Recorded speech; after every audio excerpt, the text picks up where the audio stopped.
Dear students, let's start with the new chapter, water resources. We know the importance of water. In what purpose do we use the water? Earth is known as the blue planet. Why? Because 71% of the Earth's surface is covered with water.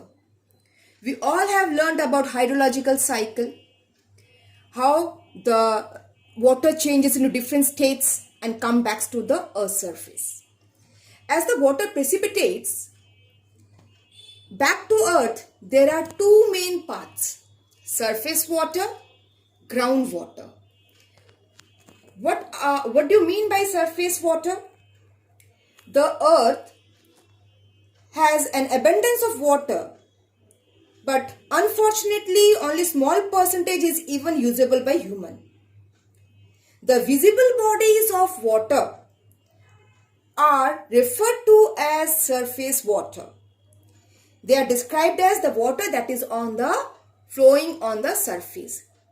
They are found in the form of oceans, rivers, streams, lakes, reservoirs. Second path, how we get the water, that is the groundwater. Now, what do you mean by groundwater? The water that is found beneath the surface of the earth, that is groundwater. And how does this reaches to the ground or under the ground? This groundwater, when it falls, what happens? Water in the ground travels through the pores of the rocks, and in fractures they go through the pores in soil and rock, and in fractures and weathered areas of bedrock. So the groundwater, how it enriches itself? The groundwater enriched because of the pores in the rocks or by the weathered bedrock, which allows the water to permeable or to that is the porosity. You could use the term as porosity. They travel through the fractures in the rocks through the areas that are weathered. When we are talking about water, we all know not only for drinking and the other purpose, we need water mainly for the agriculture purpose. And as we know about Indian agriculture, it depends on rainfall. But rainfall is not sufficient. Why it is not sufficient, we'll learn in detail also about it. Let's learn about irrigation. What is irrigation? The process of supplying water by artificial means is called irrigation. And irrigation is the key success to Indians' agriculture. And why do we need irrigation? Due to several reasons. Let's start with first one. Uneven distribution of rain. We all know about it that rainfall is not same. The amount of rainfall is not same everywhere.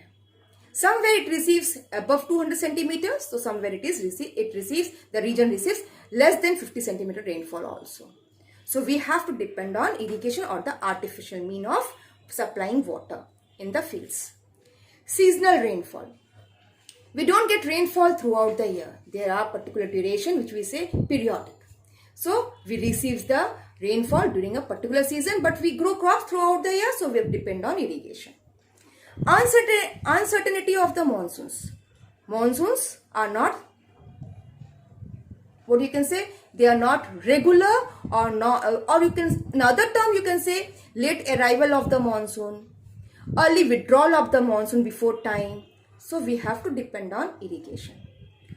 Fourth point, all crops do not have same water requirement. Different types of crops are grown. So all the crops doesn't have the same requirement of the water, like rice and wheat. Rice needs standing water, whereas crops needs dry. Year-long cultivation. Our population in our country, population is very big. We have very good number of people or huge population. To satisfy the demand, we have to depend on cultivation, and the cultivation depends on the year long. Like throughout the year, we have to keep on doing cultivation. And so we need the water or artificial mean of supply of water, which means we have to depend on irrigation. The sixth point, very important point, green revolution, where they took the objective that the field will be turned into green, and there will be no, they will provide all the facilities so that get the water throughout the year for greenery of the field.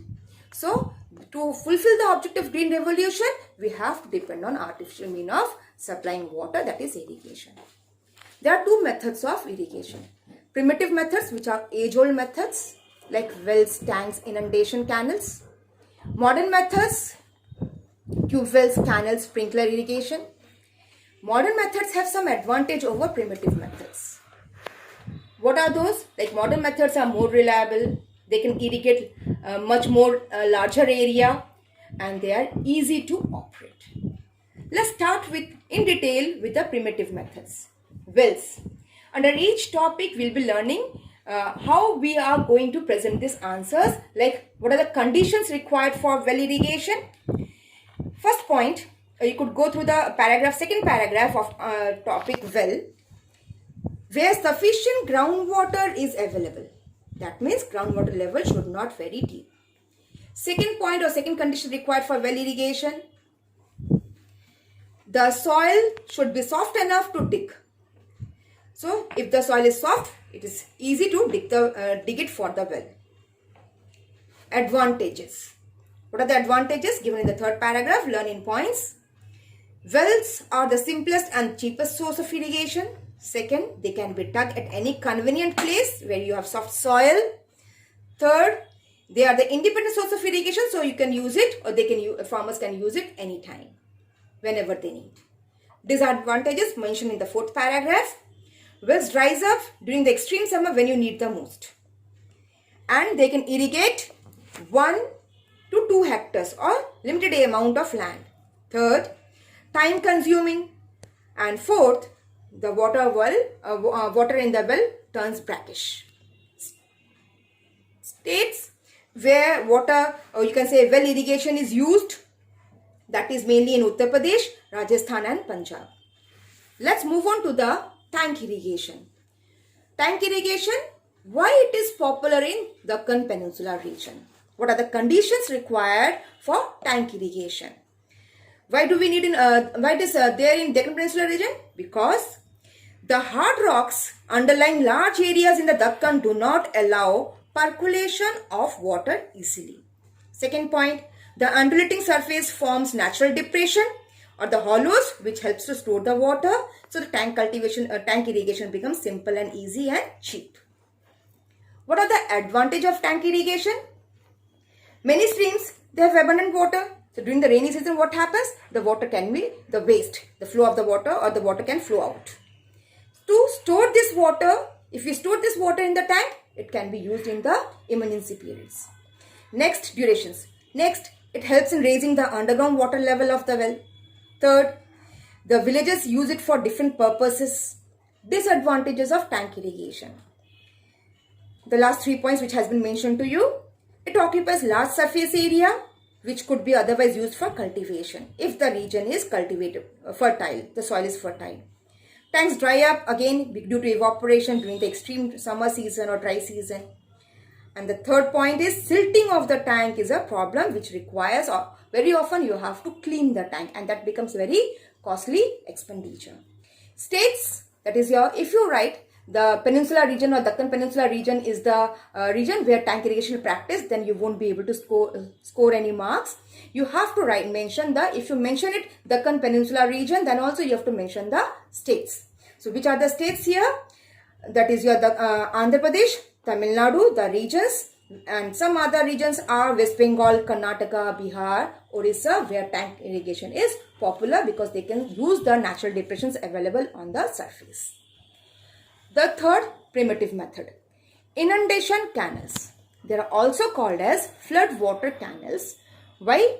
Because when the rivers are overflooded during the rainy season, the canals has been made, or through the canal the water goes to the field.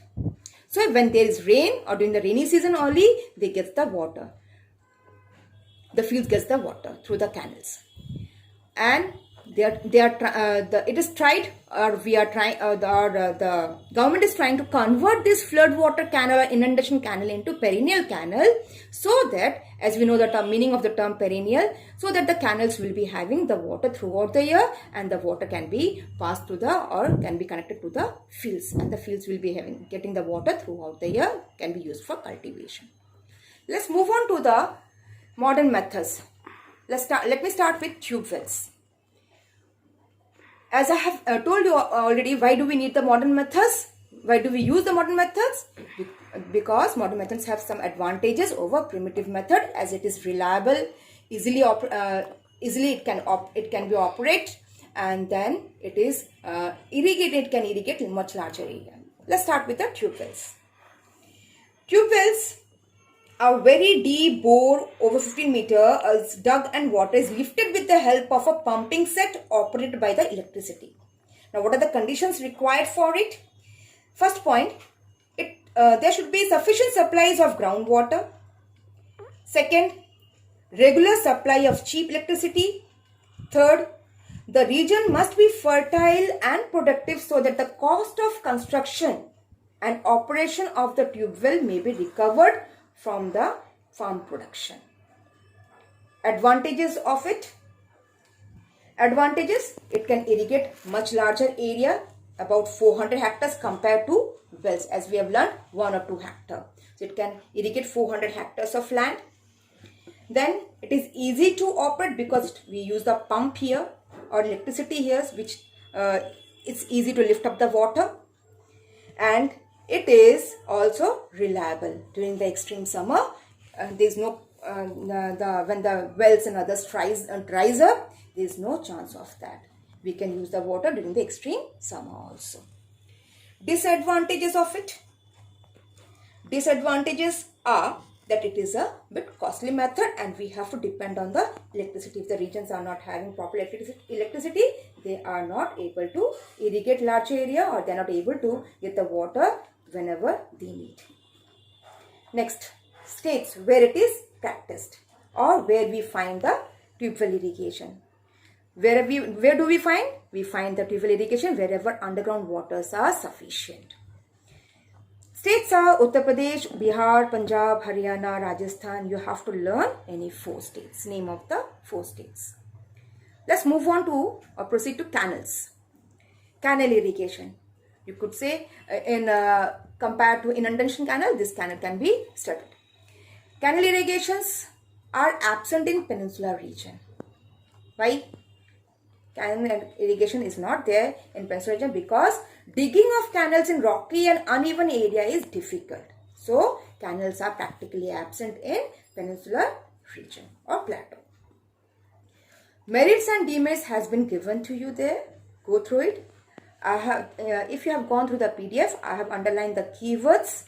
So, for example, merits of canals are: these canals are perennial, provide water throughout the year, can be used whenever it's required. Rich in sediments because the rivers are bringing down all the sediments, which makes the soil fertile.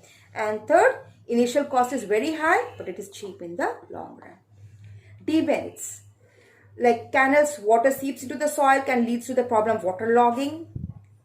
Then this can lead to breeding of the mosquitoes, resulting in widespread malaria. And third point can be asked a separate question also: what do you mean by ray? Ray is what? The salts in the upper layer of the soil which left out after the high evaporation. So it can make the soil unfertile or unfit for agriculture.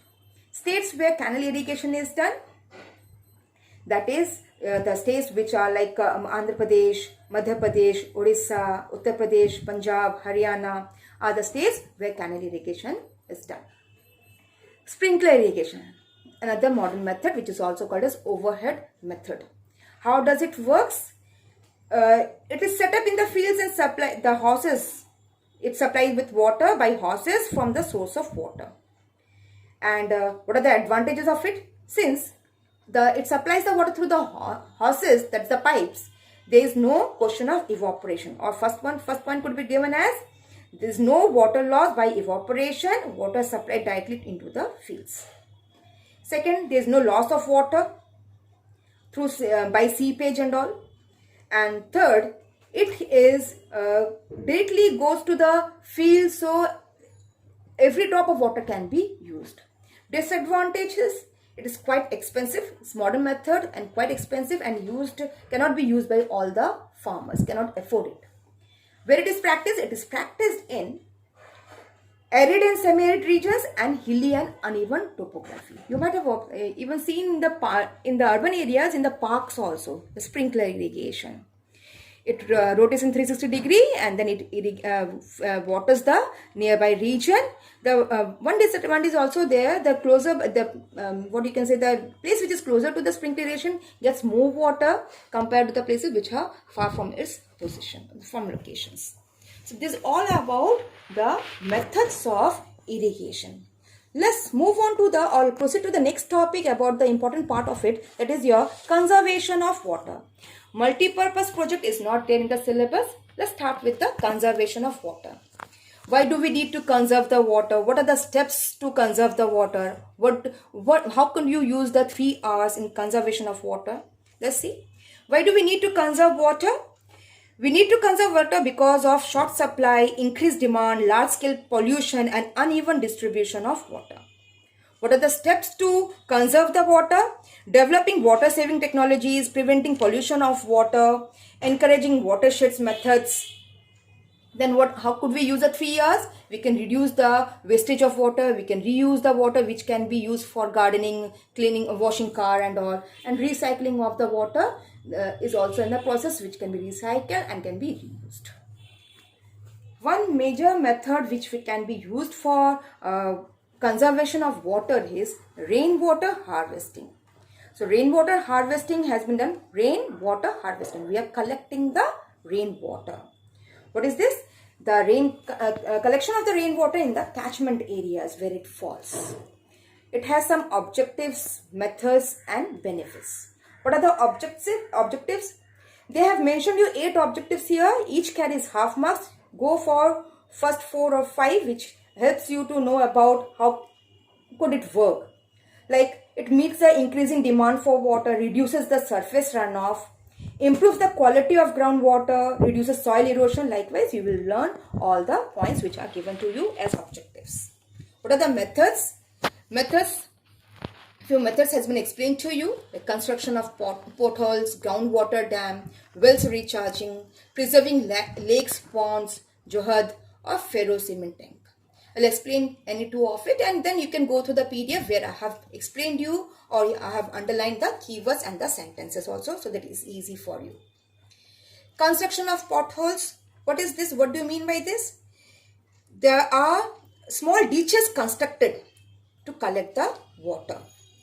These ditches can be constructed 1 to 2 meter wide and 2 to 3 meter deep and filled with rubbles and sand so that rainwater can easily percolate through this. Groundwater dam. Could see the diagram of groundwater level, groundwater dam, groundwater level, the flow of the water till the underground water. This is the ground level and this is the groundwater level. And then you could see here, it has rubbed out, erased from here, that is the stream level, okay, where the stream gets the underground water, or streams keeps on flowing because of the presence of the underground water. Now, how this hand pump works here? Let's see. There are structures to obstruct the natural flow of the water, groundwater, and provide storage of water. We can store the water, like beneath the seabed, riverbed has the underground water. Now, what happens? This provides the storage of the water, and groundwater easily can be pumped out with the help of the hand pumps and all. So it is there in the groundwater, and you can use it as by storing the water. It can be work like a dam also. Wells recharging. You can recharge the dry wells which are there by storing the water in that, preserving lakes and ponds. Next, johad. Look at the diagram of johad which has been shown to you. What is johad? It is a crescent shaped. Can you see? Like the moon. It's a crescent shaped bund which built across a sloping catchment area. Because it's a depression, so water can be stored here. This both the sides, you can say opposite sides, they are having the elevated region, so water can be stored in the catchment area. And this water goes to the underground, and then you have the underground well here. Well gets the underground water. You have a well, you can recharge your well from here. That is the johad. Then ferro-cement tank. Ferro-cement tank is what? It's a this is like a tank only where you have to store the water, and this thin sheet of cement mortar which is reinforced with a cage made of wire mesh and steel bars. Ferrocements can provide low cost and easy to build solution to need for low cost containers. It's practiced in Meghalaya, Arunachal Pradesh and Kerala. The last point, last topic, benefits of rainwater harvesting. What are the benefits? Groundwater quality improves. It brings down the consumer utility, that is the bills. And then finally, it can help in storing the water for future purposes. Coastal areas where you have the excessive groundwater extraction, recharge of rainwater can help preventing them from the seawater. Then urban flooding can be, it can solve the problem of urban flooding. Likewise, you will learn all the benefits, which has been 6 benefits has been given to you. With this, we complete the chapter where we have learned about the sources, main part to get the rainwater, surface water, groundwater. What is irrigation? What are the reasons of using irrigation method to make the Indian agriculture successful? The methods of irrigation, which I have explained you in detail. And finally, the conservation of water, which is in detail we have learned about the rainwater harvesting. Hopefully the explanation is clear to you. Please watch while listening or while watching, keep the book open, chapter open, so that you can easily understand it. Thank you.